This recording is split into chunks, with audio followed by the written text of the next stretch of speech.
నేను వ్యతిరేకం కావడం ఎందుకు? జరిగిపోయింది. ఆ అధికారి మనస్సాక్షికి తెలుసు. దీన్ని ఎవరు డ్రాఫ్ట్ చేశారన్నటువంటిది, ఎవరు డ్రాఫ్ట్ చేశారో ఈ కంప్లైంట్ అన్నటువంటిది కేవీ రావు నాకు చెప్పని కూడా చెప్పాడు. అవన్నీ ఇప్పుడు చెప్పాల్సిన అవసరం లేదు. కేవీ రావు కామన్ మిత్రుడు ద్వారా ఎవరు డ్రాఫ్ట్ చేశారు, నేను ఈ ప్రెస్ కాన్ఫరెన్స్ అడ్రస్ చేసేది ఆ వ్యక్తి చూసినప్పుడు అతనికే మనసుకి కష్టం కలుగుతుంది. కానీ సార్ ఫర్దర్గా ఈ కేసు అలా చూడబోతుంది అంటే ఆల్రెడీ మిమ్మల్ని ఇంక్లూడ్ చేసేసారు. సో మీరేమో చెప్పాల్సినవి మీకున్న ఫ్యాక్ట్స్ అన్ని క్లియర్గా చెప్పారు. సో ఇక్కడితో ఆగిపోద్ది అనుకుంటున్నారా? ఫర్దర్గా కొంత ఇక్కడితో ఆగకపోయినా నాకు వచ్చే నష్టం ఏమి లేదు. నేను ఒక్కటే చెప్తా, వీళ్ళందరూ ఇవన్నీ చెప్తున్నారు కదా, కాల్ రికార్డ్స్ తీయండి, నేను కేవీ రావుతో మాట్లాడినట్టు ప్రూవ్ చేయండి, లేదా కేవీ రావు నాతో మాట్లాడినట్టు ప్రూవ్ చేయండి. నేను ప్రజా దర్బార్ పెట్టేటప్పుడు ఎవరు వచ్చి ఉద్యోగాలు అడిగినా ఏది అడిగినా కూడా నేరుగా ఫోన్ చేసేవాడినే, కానీ అంతకు మించి ఏ యొక్క ప్రతిఫలం ఎవరి దగ్గర ఆశించలేదు, ఆశించేవాడిని కూడా కాదు. సాయిరెడ్డి గారికి జగన్తో ఉన్న రిలేషన్ ఈరోజు సాయిరెడ్డికి ఇప్పుడు ఇబ్బందులు గురవుతుందంటే అనుకోవచ్చా? కొంతమంది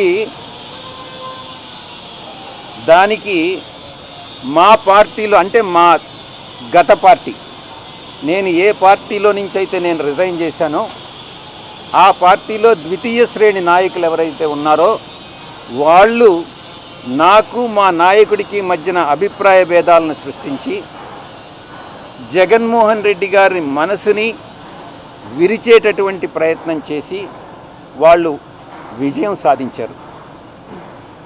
3.5 సంవత్సరం పాటు అవమానాలకు పాలై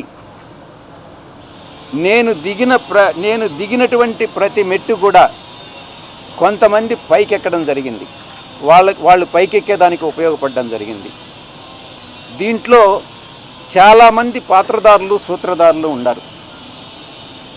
దీంట్లో ఈ పార్టీ నుంచి వెళ్ళిపోయిన దానివల్ల నేను ఏ విధంగానూ నష్టపోవట్లా.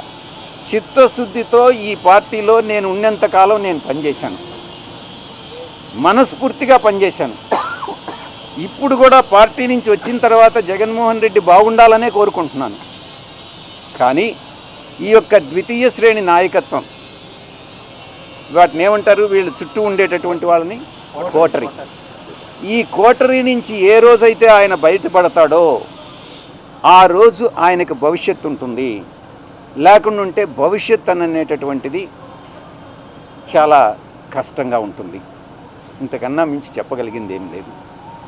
ఎక్కడ బయట నుంచి పోయేటటువంటి ఇన్ఫర్మేషన్ ఈ యొక్క కోటరీకి అనుకూలంగా ఉంటే, ఎవరినైనా ఆయనకు పరిచయం చేయాలి, తీసుకెళ్ళాలి అని అంటే ఈ కోటరీ కానీ అంగీకరిస్తే వాళ్ళకి ఏదో ఒక రకంగా నయానో భయానో, లేకుంటే మంచిగానో కాళ్ళు పట్టుకోనో చేతులు పట్టుకోనో, లేకుంటే ఆర్థికంగా ఏదో ఒకటి చేసో వాళ్ళు ఆయన దగ్గరికి పంపిస్తారే కానీ దేవుడి దగ్గరికి, పూజారులు అదర్వైజ్ దేవుడి దగ్గరికి పంపించట్ల.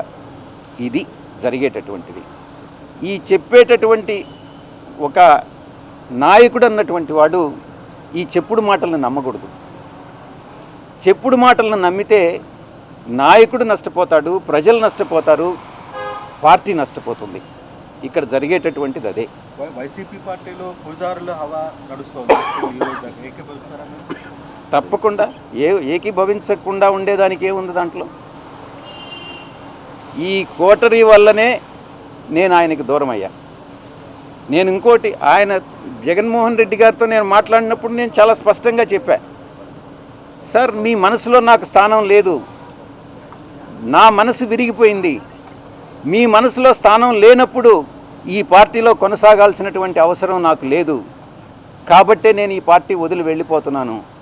మీ చుట్టూ ఉండే వాళ్ళ చెప్పుడు మాటలు విని మీరు తప్పుదోవ పట్టొద్దు.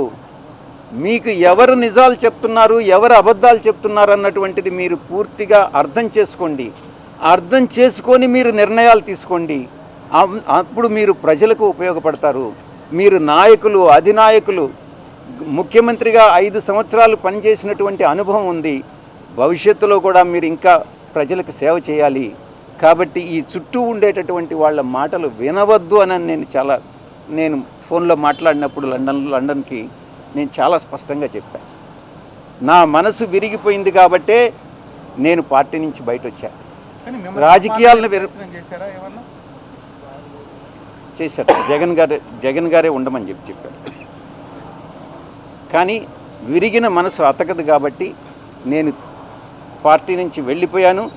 తిరిగి ఆ పార్టీలో వైఎస్ఆర్ కాంగ్రెస్ పార్టీలో చేరేటటువంటి ఉద్దేశం నాకు లేదు.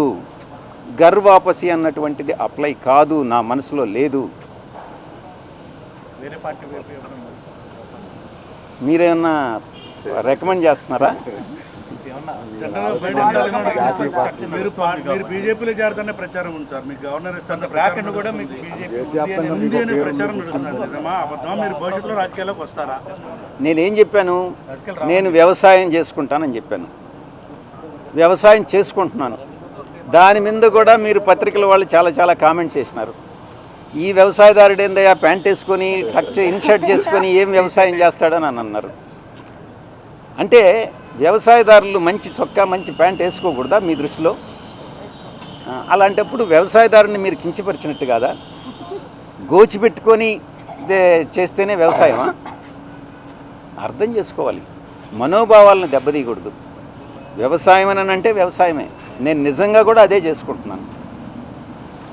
ఇప్పటి వరకు ఈ రోజు వరకు నేను వేరే రాజకీయ పార్టీలో చేరేటటువంటి ఉద్దేశం లేదు. ఇటువంటి వాళ్ళు ఏదైతే నా మీద నిందలు మోపుతున్నారో, ఎవరైతే నిందలు మోపుతున్నారో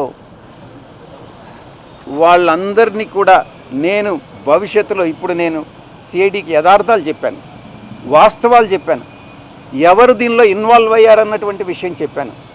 నేను అదే చెప్పాను, కర్త కర్మ క్రియ 3 కూడా విక్రాంత్ రెడ్డి అనే విషయం చెప్పాను. నాకు తెలిసి జగన్మోహన్ రెడ్డి గారి ప్రమేయం లేదని చెప్పాను. నేను వాస్తవాలు చెప్పాను. అదేవిధంగా భవిష్యత్తులో నా మీద ఎటువంటి ఆరోపణలు చేసినా నేను దేవుడు సాక్షిగా వాస్తవాలే చెప్తానని మీ అందరి ముందు తెలియజేసుకుంటా ఉన్నా. ఏది మళ్ళీ కొంచెం పెద్దగా చెప్పండి మీరు. లిక్కర్ స్కామ్ మీద సిట్ వేశారు. లిక్కర్ స్కామ్ మీద నేను గతంలో కూడా చెప్పాను. లిక్కర్ స్కామ్లో పాత్రధారి సూత్రధారి కర్త కర్మ క్రియ అన్నీ కూడా కసిరెడ్డి రాజశేఖర రెడ్డేను అన్నటువంటి విషయాన్ని చాలా స్పష్టంగా చెప్పా. మరిన్ని వివరాలు భవిష్యత్తులో నేను చెప్పాల్సి వస్తే చెప్తాను.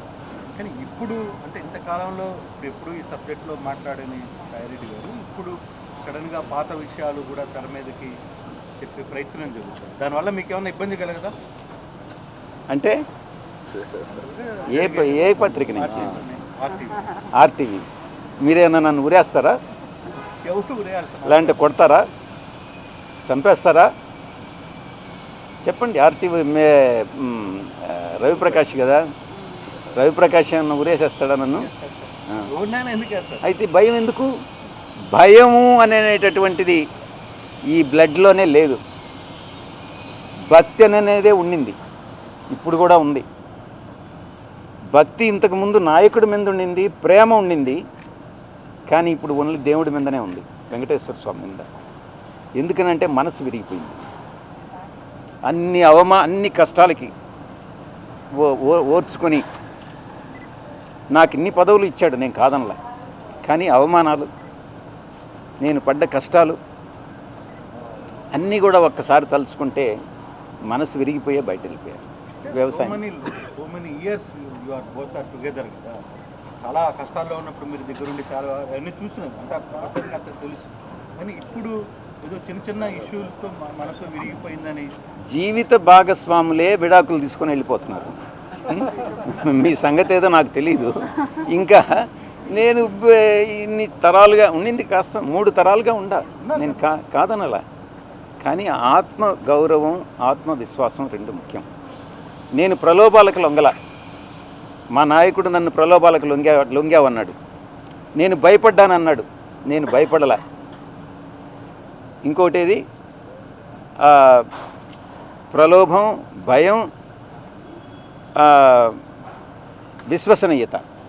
విశ్వసనీయత కోల్పోయానన్నాడు. విశ్వసనీయత కోల్పోలే. ఆ 3 యథాతిథిగా అప్పుడెట్టున్నాయో ఇప్పుడు అలాగే ఉన్నాయి. మా నాయకుల్లోనే మార్పు ఉంది. అది. Thank you. ధన్యవాదాలు.